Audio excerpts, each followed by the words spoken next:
narito na naman tayo para sa isang napaka-sweet at nakakakilig na love story nila Kalingap Edu at Ate Viancy. Tulad mo ay aking makilala at kung ano ako'y Para sa pagpapatuloy ng ating love story ay dinayo ni Kalingap Edu si Ate Viancy kahit na sobrang layo ng bahay nito sa kanya para lamang i-take out sa isang date. At pinaalam niya si Ate Viancy at nakakatuwa dahil pumayag din naman ang mama ni Ate Viancy na sumama siya kay Kalingap Edu. Bakit nga ba siya niyaya ni Kalingap Edu na makipag-date noong araw na yon?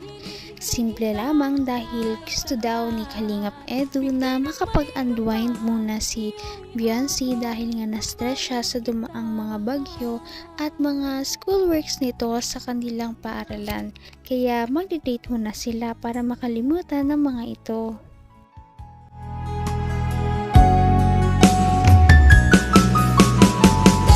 ang nais ko lang. Madami ka pang dapat gawin. Ay, wala yun. Yun pag ano na yan. Okay lang yun kahit pa mag-ganon ako. May oras ako para sa'yo.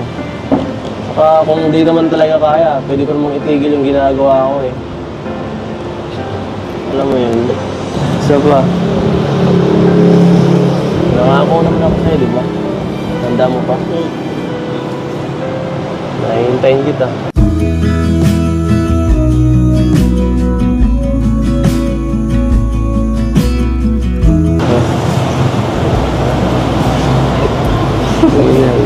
Tawa ka ng tao din. Kanina ka pa pinagtawanan mo ako. Seryoso ako ah. Seryoso din naman ako Seryoso ba yan?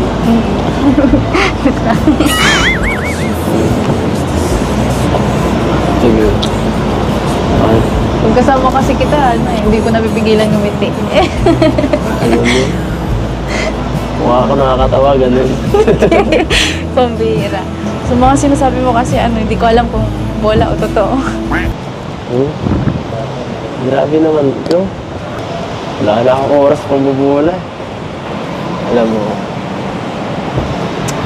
Tumingin ka nga dito. Alam mo. Matanda na ako eh. Wala na akong oras dito pang bubula.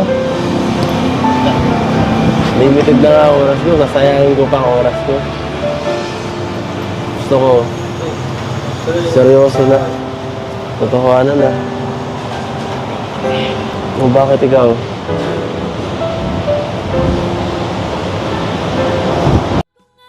Dito natin mararamdaman kung gaano kasincere ang nararamdaman ni Kalingap Edu kay Ate Viancy dahil kahit na may trabaho ito at marami siyang mga beneficiaries na tinutulungan at pinibisita ay syempre hindi niya nakakalimutan na bigyan ng oras si Ate Viancy at dahil dito ay kinilig ang dalaga. E di... hihintayin kita.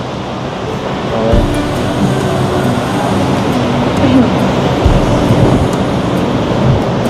Sa'yo naman yun.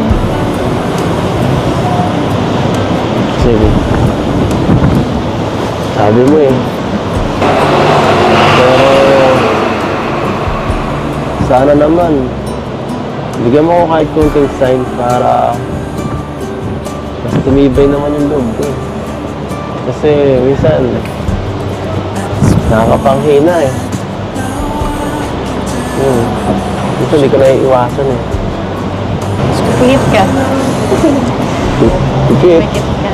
Ba't ako pipikit? Pumikit ka na lang. Di ba sabi mo gusto mo ng sign? Pumikit ka. Basta, dahan-dahan lang. Baka biglang may gawin kung ano eh. Sige, ito na.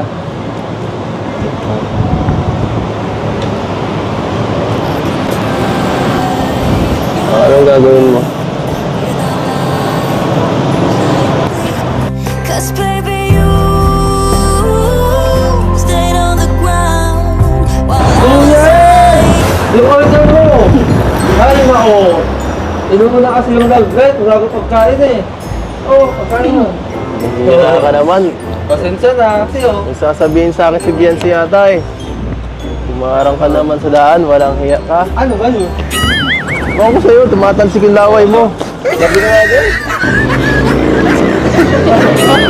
Ayun na po yung sign. Yun na yung sign.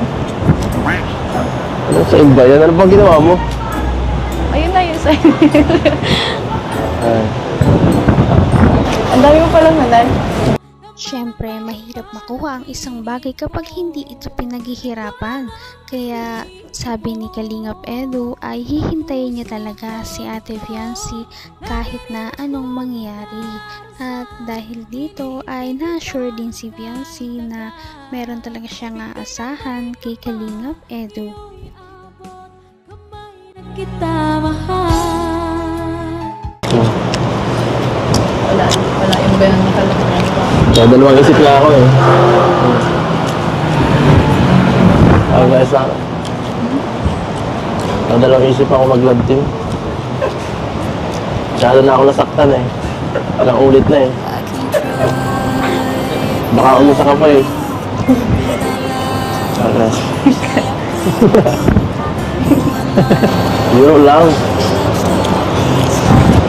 Alam ko naman eh.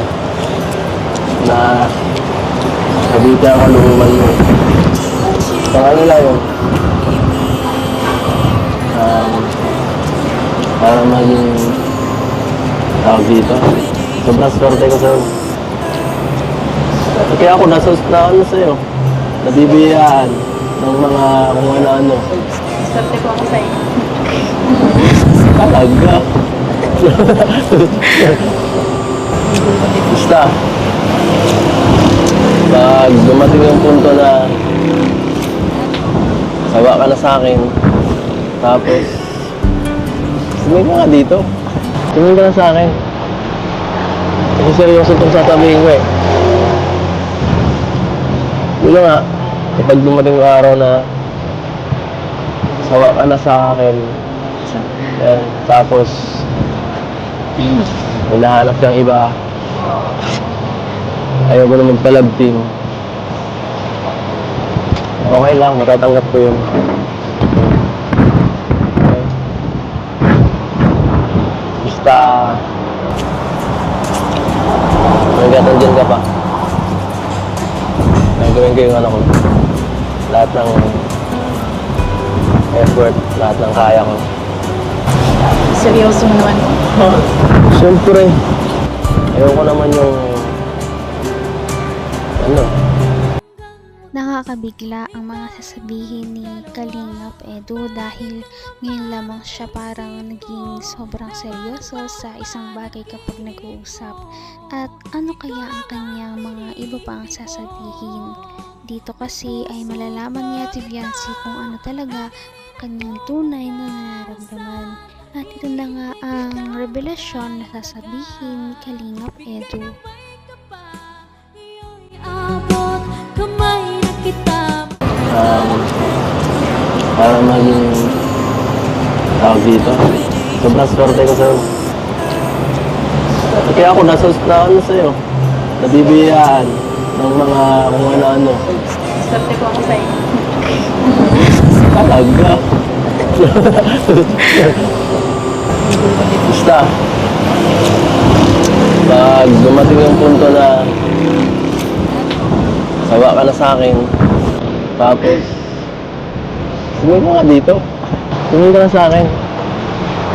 Kasi seryoso itong sasabihin ko eh. Wala nga, kapag dumating yung araw na sawa ka na sa akin, yan, tapos hinahanap kang iba, ayaw ko na magpa-love team. Okay lang, matatanggap ko yun. Okay. Basta hanggat nandyan ka pa, gagawin ko yung ano ko. Lahat ng effort, lahat ng kaya ko. seryoso naman. Siyempre, ayaw ko naman yung maging parang mag-isip lang kung tapos sayang oras, tapos saka mas okay yung yung sabihin niyo kung diba? Kahit makasakit, okay lang, at least isahan lang, at least tapos na agad, diba? Kaya pag nakahanap ka ng ibang kalabting dyan sa Kalingap mo, yung si Arjun, huwag naman sana. Sabi ka lang kung gusto mong kapalitan. Kung naaawa ka Dito natin makikita kung gaano talaga kaseryoso si Kalingap Edu, dahil kahit na meron na ngang ibang magustuhan man si Ate Viancy sa future, ay talagang okay lang sa kanya basta masaya si Ate Viancy. Ngunit hindi naman natin alam kung mangyayari talaga yon, dahil napakalakas ng kanilang chemistry at mukhang gusto din naman siya ni Ate Viancy. Napaka-sweet talaga nila at napakabait ng tambalang ito, kaya maraming sumusuporta. Kaya naman, sana ipatuloy natin silang suportahan at mahalin si Viancy, si Kalingap Edu at ang Kalingap team. Yun lamang at maraming salamat sa panonood. Abangan natin kung magkakatuluyan ba talaga si Kalingap Edu at Viancy. Hanggang sa muli. Bye! Ngayon'y abot